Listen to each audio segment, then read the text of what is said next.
আপনার বীজটা যে গোবর আর যে মাটির মিশ্রণ ছিল সেটার উপরে ফেলা হয়েছে।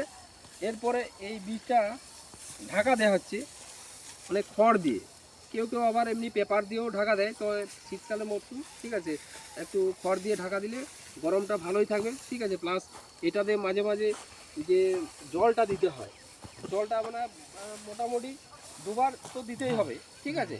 দুবার এটাতে মোটামুটি জলটা দিতে হবে, খড়টা যাতে ভিজা থাকে, ঠিক আছে। তারপর যে অঙ্কুরিত বীজগুলো একটু একটু মানে সবুজ হতে আরম্ভ করবে, যখন আরম্ভ করবে তারপরের থেকে কিন্তু আপনার জলটা ধরে রাখতে হবে, ঠিক আছে। যে ঢাকাটা দেওয়া থাকবে আপনার 2 দিন বা 3 দিন, ঠিক আছে। তারপরে এই খড়গুলো আবার তুলে নেওয়া হবে, ঠিক আছে।